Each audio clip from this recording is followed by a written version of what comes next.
Welcome to ATX Event Systems' weekly virtual event. It's been a week of change for us here with our campus finally coming together, becoming our forever home, and we've started moving in, working together, albeit socially distanced from our new space. You can see from some of these sneak peek pictures that we're still a work in progress over here, but the landscaping, the studio, and most importantly, the pool and hot tub are all functioning and ready to roll. That's right, we have a pool and hot tub at the office. Call me, we'll talk about it later. No big deal. We're adjusting right now to our new normal, and we're having to do responsible meetings, right? We're enacting studio safety guidelines campus wide. I'm the only one in the room right now not wearing a mask.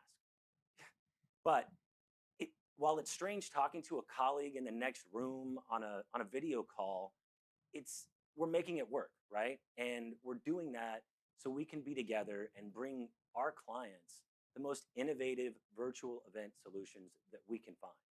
So today, we're super duper excited about our guest. She is a prodigy violinist and singer-songwriter from the best city in the world. That's right, Austin, Texas.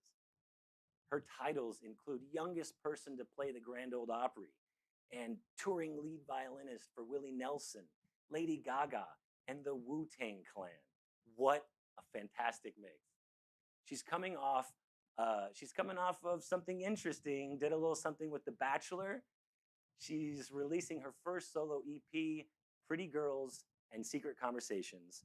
Ladies and gentlemen, please welcome to the ATX family, Ruby Jane Smith. Ruby. Hey guys, what's up? Thank you so much for joining us. Yes, thank you for being here. I'm excited. It's super cool getting to meet you and talk ahead of this and right now. So to get started, we do something here called Best and Best. I'd like to ask you, what's the best thing to happen to you in the last week, both personally and professionally? Oh my gosh. All right. Wow. Put me on the spot. Okay. Well, I'll start with professionally because that's an easy one. I released my first single in probably like 5 years on Tuesday, yesterday. So I'm really, really stoked about that. It's been a long time coming. So that was obviously the highlight of my week. Honestly, both personally and professionally. Um, I'm trying to think personally. I mean, we're all in quarantine, so it's a lot of the same routine. Um, I've been working on waking up earlier and having mornings to get things done, so that's been good. But honestly, like just the best thing the whole week is just the anticipation of the single and the release of that. So that's been great. You gotta love it when the stars align, and professional win can also be something you're personally really proud of. So congrats on that. The waking up in the morning, though, you can keep it. I wish I That's could. just a personal achievement because I'm a really late sleeper. So I gave myself a gold star for that. All right, gold star, gold star. I could learn something from you. So let me ask you this: you come with some of these incredible credentials and achievements, but is there something that stands out to you that you're most proud of when it comes to the laundry list of achievements you already have? Oh man. I Brag on. mean, sorry, what now? I'd say brag on yourself. Let us know, what are you really proudest of? I mean, my whole life has been about music. I started playing when I was 2, and I started performing and touring when I was about 8. So, my whole life has been music, and fiddle and violin has obviously always been at the forefront for me. And I'm so proud of the artists that I've gotten to play with. Obviously, like those are huge personal achievements for me. Um, and I think honestly, I'm just most proud of my own music and my own creative space that it's kind of taken a long time to achieve because growing up I was always oh, she plays fiddle, oh, she plays violin, but not really oh, she's a great artist. And that's something that I've been working towards for a long time. So for me, making milestones in that direction is honestly what I'm most proud of. I mean, as far as just like ticking the boxes of achievements. obviously like playing with Willie Nelson is maybe my personal favorite just because of what an incredible person he is and how early he took me under his wing. I mean, I started touring with him when I was like 14, and so that was just a huge opportunity that he gave me. And he gave me my first exposure, kind of playing in front of big audiences and improvising and being a part of a really amazing band. So I'm very proud of that as well. Well, I know if it was me, that's the one my mom would be proudest of. She'd be My telling the mom is neighbors, proudest of that one too. Yeah. that's the one you write home about, I think, right? I got to meet him backstage one time, and I was like, it ruined every other concert, getting to like meet Willie backstage because every time I go to a regular show, I was like, what is this? I got to wait in line for a beer. It was terrible. So kind of ruined things I for me. have to tell you, as far as like moms and like grown-ups go, I've never been to school before. I mean, I'm educated, I promise. But I took all my classes online, like on an online high school. But I had like real teachers and other students and stuff like that. And I was on tour with Willie, and we were up in Pennsylvania where my the principal of the school lived. And I got him backstage for one of the Willie Nelson shows. And let's just say like it affected the rest of my high school scoring career. I got all A's after that. It was a really good move. So This that's what I'm talking Willie's about. always a winner with everybody. That's what I'm talking about. I mean, he's a hometown hero for sure. For Uh, sure. so okay, next question. Um, you're waking up early. Sounds like you're setting goals for yourself. You know, I've only done it like 3 times, but hey, yes, I know. let's build on that. Let's build on that. So what are you going to achieve in the next 5 years? What kind of goals have you set for yourself personally moving forward? Oh man, that's a tough question. I mean, my goals have honestly kind of fluctuated throughout my career. I mean, obviously, like there's goals like Grammys, #1 songs, having a song on top of the Spotify charts, like all of those kind of things, which are very real, goals and dreams. And so obviously, like I want to have my music continue to reach wider and wider audiences. For a long time, it was just my goals were just like, oh my, I want to be famous with music. And now it's shifted a little bit that I obviously that all of that would be great, but I really just want to be somebody whose songs reach a wide enough audience to make have an influence in their lives and to hopefully make a positive difference because music has been so meaningful to me, and songs have helped me, in good times and in bad times. And I want to be somebody that facilitates that for other people. And I just want to be a really well respected musician and songwriter and singer. So, whatever shape or form that comes in, that I would be happy with that. Well, for all the band nerds out there, the kids in orchestra with overbearing parents making them play the cello or the violin, I I'm thinking they got your back. So hopefully it Stick hits. to it, guys. Hope, I used to have to practice 4 to 6 hours a day for years. So it's tedious, but it's worth it. If it's really what you love. It's really what you love. you hear that, kids? If you love it, put in the Go time. practice. Go play. Oh man. So I think it's now time, I think, for a video. We're gonna get to take a look at some of this stuff. Um, this first video we have seems to have been like the meeting of two genius musical minds. Like, tell us how this collaboration came about. It's called "If the World Was Ending," and this is a collaboration with Gabe Baker. Is that right? Yeah. So how this came about from the Bachelor show, and so my dog is losing his mind back there. I'm sorry if you guys can hear that. I'm just gonna forge ahead. We're all at home right now, so that's how it's going. But yeah, so I met Gabe through The Bachelor, and I guess we can get more in depth talking about that later. But he and I were coupled up together, um, for a very short stint, and then we both left and went home, and I can go into more detail about that later. But the night that I flew back home, I got a text from him because he lives in Houston. He was like, "I'm gonna come to Austin. Like, let's work on some music together." I mean, it was always more of a friendship thing between us, and so he came to Austin. We spent some time together. We wrote a little bit together, and just kind of started making music together. And we thought, well, how cool would it be to put out a video of the two of us doing a duet, kind of almost as if like had we performed on the show, this is kind of what that would look like, so to speak. So we got together and we picked the song "If the World Was Ending." It's one of my personal favorites. Julia Michaels is one of my favorite songwriters of all time, especially modern day. And so that's something that she wrote with J.P. Sachs. And I loved the song when it very first came out before all of 2020 happened.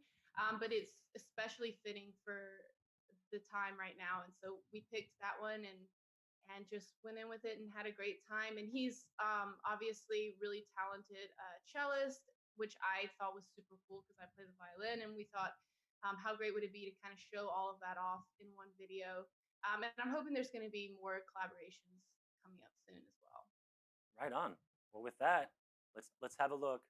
It's called "If the World Was Ending."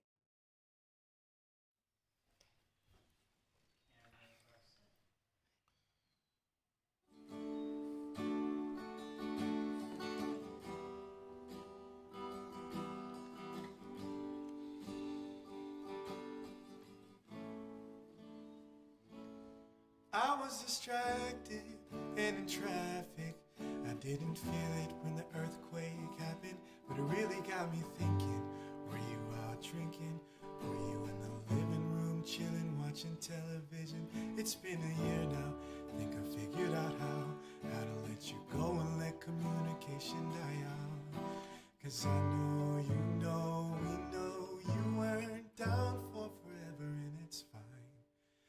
And I know you know, we know we weren't meant for each other, and it's fine.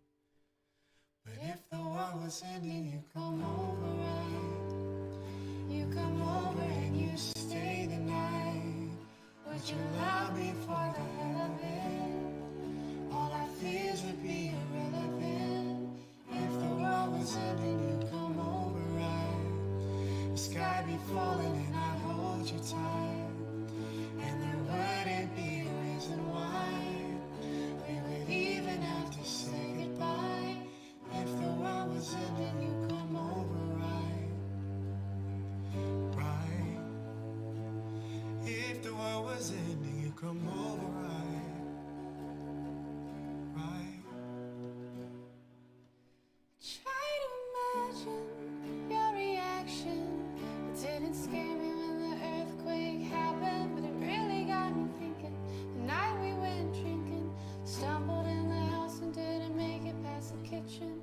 Oh, it's been a year now. Think I figured out how to think about you without it ripping my heart out. And I know you know, we know you weren't down for forever, and it's fine. And I know you know, we know we weren't meant for each other, and it's fine. But if the world was ending, you come over, right? You come over and you stay the night. Would you love me for the hell of it? All our fears would be irrelevant. If the world was ending, you come over, right? The sky be falling and I'd hold you tight. And there wouldn't be a reason why we would even have to say goodbye. If the world was ending, you come over, right? You come over, right? You come over, you come over, you come over, right?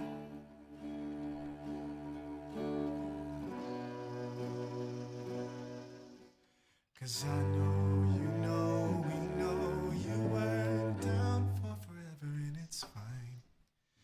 And I know, we know we weren't meant for each other, and it's fine.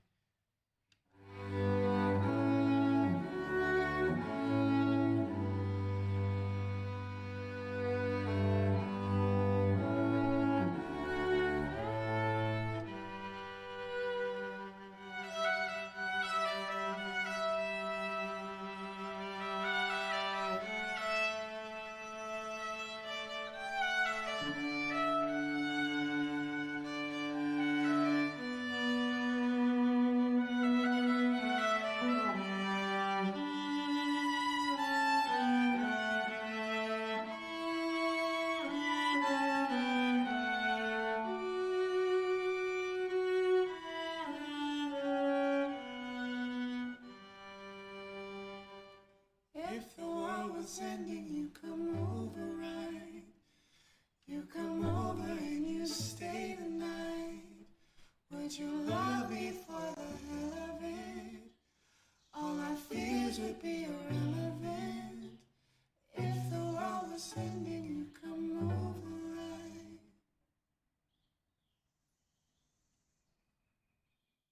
And we are back. That was If the World Was Ending. I am, I'm blown away, you guys. This is actually really, really cool. I told you earlier, highlight of my day, but this is fast becoming the highlight of my month, hanging with you guys here. I got another question for you. What's the one thing that most people don't know about you? People are starting to get to know you, following, the music's taken off. What what's one thing you can share with us people don't know about you? Oh no. Uh, let me think about this. I'm a pretty open book. I'm a pretty open person. One thing, does it need to be like serious or can it be? Oh, you let me know. I mean, were you born with a sixth toe? Do you Oh have man, do you that do, would make for great do stories. you have a No, third I would nipple? Yes, not. come on. You can. I'm looking for dirt here. Tell us. Give us something we don't know. Okay, something nothing weird like that. I don't. I mean that I know of. All right. I tell you what. I'll give you a pass, but I'm gonna ask about The Bachelor later. So, maybe we'll find out something people don't know about that. I'm gonna think on that question actually, because Okay. I want to give you something good. I want to give you something juicy. Let me marinate for a second. We'll come back to that one. It's gonna turn out. It's gonna turn out you like drink decaf coffee, and there's gonna be petitions against you on Facebook. I don't No, know. nothing like that. I promise. All right. Okay. Well, I tell you what. Think on it. In the meantime, we have someone else joining us here. We have Nate Viegas, musical director. Nate, how has your relationship, of the two of you, how has your relationship changed during quarantine? This process of trying to be together while being apart. Well, yeah, sure. So I mean, we've kind of been keeping, your quarantine kind of situation and just kind of anytime we write or need to record, we'd either do it at the house or like we have, we actually, the new single, we tracked vocals for that at Arlen.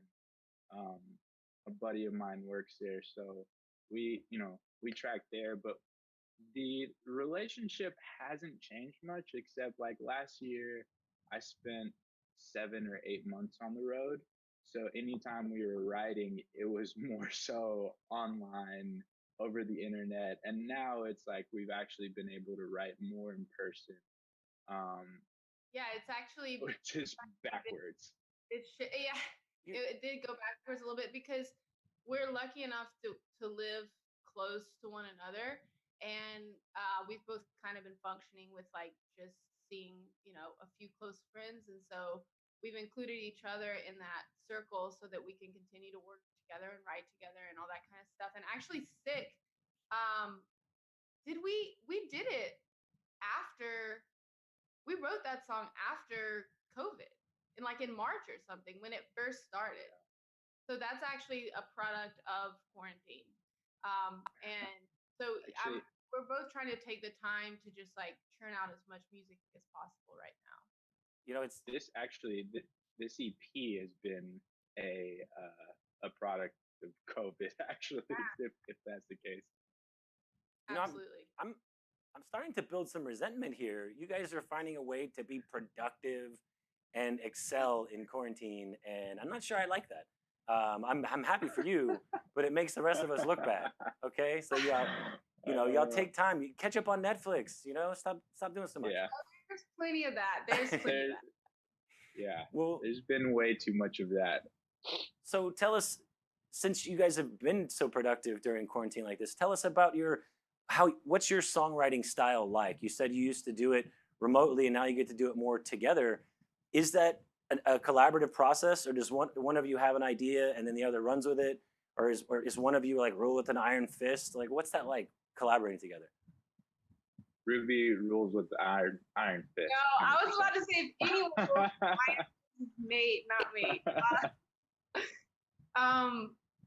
That I mean, I can answer first. Like for me, I feel like it changes with each song. You know, when you ask like at least most songwriters or writers about their process, it's never the same each time. I mean, there's been a couple circumstances where I brought a song to Nate, or Nate's brought something that he's worked on production wise, whether it be like a loop or a melody or something, and then we go from there.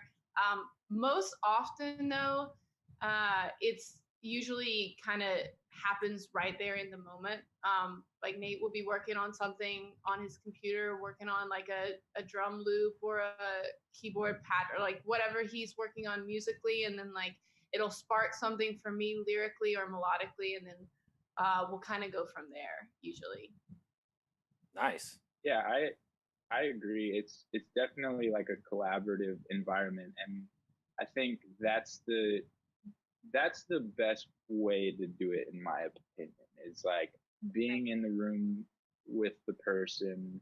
Like last year, she would send me like a voice memo, or like something she recorded really quickly into her computer, and she'd bounce that out, and I'd have no concept of any music behind it, and I'd just like sit on a tour bus and program something really quick and send it back and be like, "Oh, that was cool." And it just like it lacked the like spark and the like, for lack of a better word, there was like no investment into the idea, because it felt like it was like forced almost, as opposed to like now being able to be in the same room. We're able to like both really um like say what we mean and what we feel about this idea, like right on at the moment. And so it helps us like navigate, like, are we going the right direction, or should we take a step back and breathe? Is this bad? Is this good? So yeah, I think this process has definitely proved to be one that we're like super happy with. Is it? Yeah, it makes such a difference just being in the room. And for me as a writer too, I function much better in co-writing type of situations. And so just being right there in the room together makes such a difference.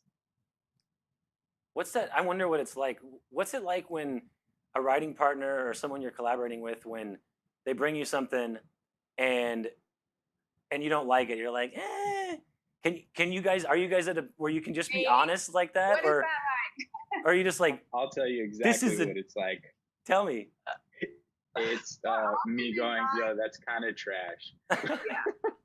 More often than not, I'll bring songs to the table, and Nate will be like, okay, we can work with this one, or no, this is super cheesy or whatever. I'm a type of writer. I like to just throw things against the wall and see what sticks. And it's not all genius, as shocking as that may be. And that's super helpful, because it's like, if someone was like so attached to their idea, the second like someone is like, oh, it's kind of cheesy or it's kind of trash, like, then you'd get so offended. And if you only had the one idea, then it'd be like, well, sorry, we're kind of out of luck.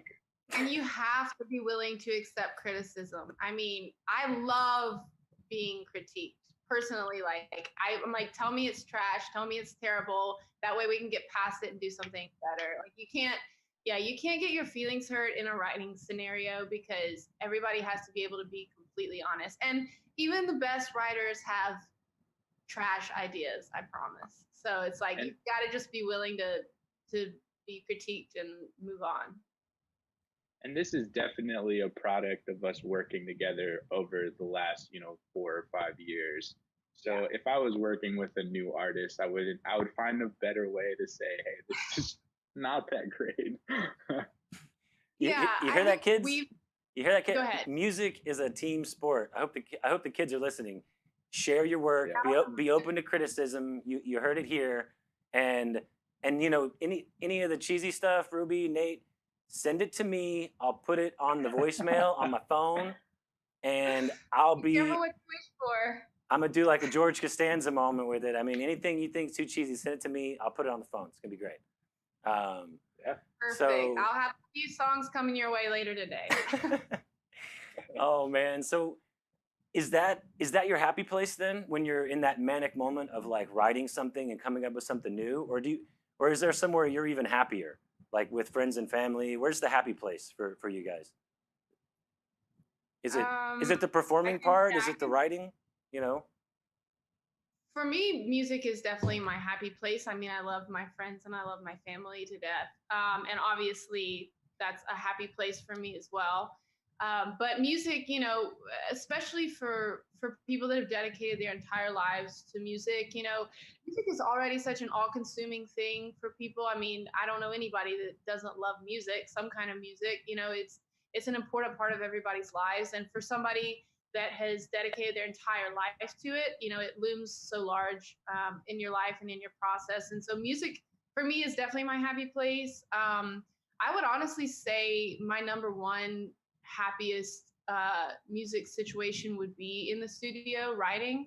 To me, like the greatest feeling ever is coming out of a session with a really great song or a really great hook or something. Like there's just a high that comes from that for me that's just unlike anything else.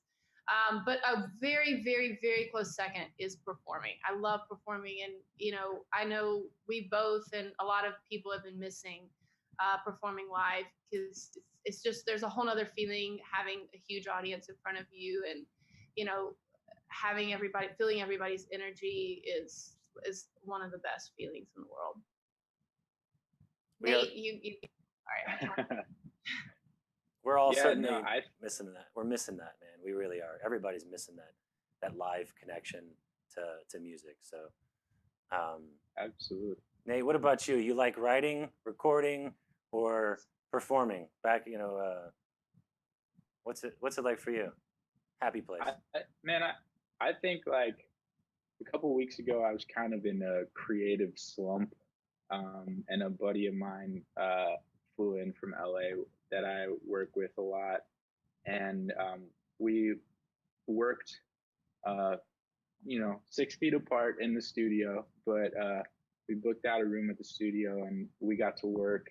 And like in that moment, I almost was like, I'm not going to do this session because I haven't had anything good come out of the last 3 weeks creatively. And I realized that like anytime I get to like do music, whether that's recording, performing, writing, producing with other people, like that's the happiest place. As long as they're like, I enjoy my time alone, but I'm definitely more of a people person. So anytime I can create and make something with someone else, like that trumps all of it. No, I'm the same way. I've been missing just the opportunity to be around people, talk to people. Like this is the closest I get to do that. So this is me meeting someone at a bar, So I'm glad we got a meet cute story. So, so anyway, with that, I think we're mentioning that we're all missing music. I think it is time to hear some more music. We have another video from you here. This one is called Silent. It was recorded live at Orb Studios. You guys take a look.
darker each time we wake.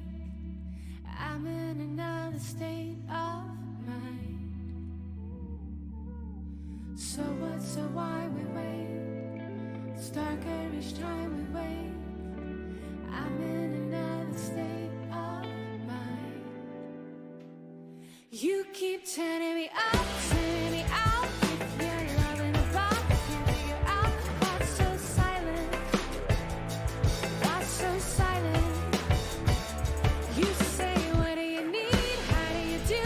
But I'm turning around, looking at you. What's so silent? What's so silent?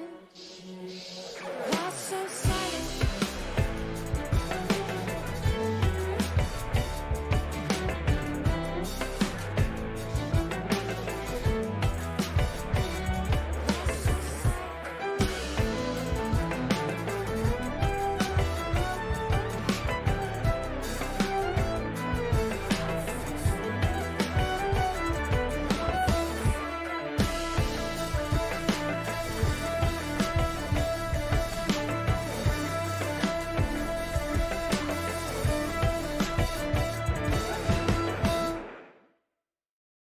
And we're back. That was Silent, recorded live at Orb Studios.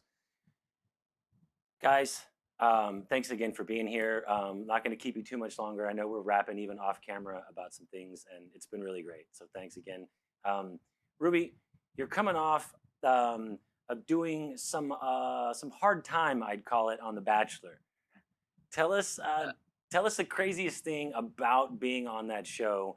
And if you can spill any dirt, do so. I'm after a scoop here. What can I get you to share about being on The Bachelor? Make sure you don't violate your NDAs. Yeah, I was about to say that the dirt has a small limit on it.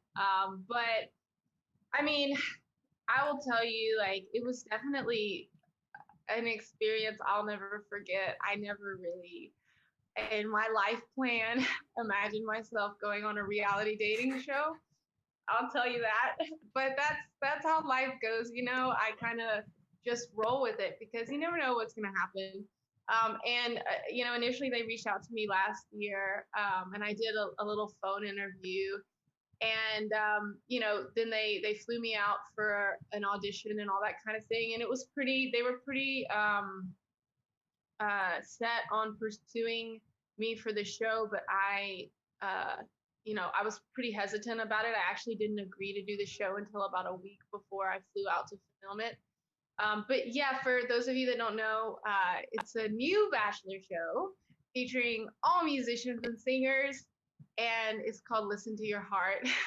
And yeah, so I did that. It was very interesting. I'll say that. I mean, a lot, you know, a lot of what you see on shows like that, it rides a fine line. Like a lot of times you think, you know, oh, this isn't real, and actually, you know, a lot of it is real. You just kind of find yourself, I can't really explain it, you just kind of find yourself in weird situations and scenarios on a show like that. But I had a very short stint. I was only in the Bachelor Mansion for like a little over a couple days. But those 2 days felt like 2 weeks. That's how intense it is. I mean, they don't really let you sleep very much. You kind of like film till late at night, and then they wake you up early in the morning. And it's understandable because in a 24-hour span, so much is happening, and they're, you know, you're only like on there for, you know, a short amount of time, and so they've got to get as much activity as they can. So it was draining, but very, you know, fun and exciting. And all of the people that I met on the show are actually really talented musicians and singers. And you know, I really enjoy and appreciate the relationships that I've formed on there. And I feel like I made some lifelong friends and some really great connections. And so that, you know, that was kind of what I felt like would be best to get out of it anyway. I mean, it's a dating show. You never know what's going to happen, but I wanted to be able to just meet great people and make great music. And so I feel like that's going to come from that. So I am definitely happy for the opportunity, as crazy as it was. Right on. So it's cool to see, you know, getting out of your comfort zone and I guess with the value add of getting to meet other musicians. Like that's actually really interesting. I hope my wife doesn't hear me say that because now I'm going to be obligated to watch The Bachelor at some point. But I guess I'm going to have to watch now. Now that we know you, Nate. What about you? What if you were to do a dating show? What are we talking here? What can we get you interested in? Nate's gonna go on Too Hot to Bro, Handle on Netflix. D, none of the above. You will never, ever, ever, ever catch me on one of those. There's a funny story really quick. Ever. Funny story really quick. There's a winery right down the street by my house, like a little urban. I haven't been there. Infinite Monkey Theorem. So right down the street from my house, and I walked in there one day, Monday night, with some friends, and it was all women, all lips red, completely red, watching The Bachelor. And I was like, oh, did I just walk into a viewing party of said show? I gotta go. Oh man, Or I'll stay and drink. I don't know. Yeah, that's got to be good for wine sales. I mean, you put The Bachelor on, Yeah. let the ladies know, and they show up out of the woodwork, right? Yeah. So we know dating shows not in your future, Nate. But what is in your future? What do you got for us? What do you see in the near term and the long term? Like, are you making plans? What do you have coming up?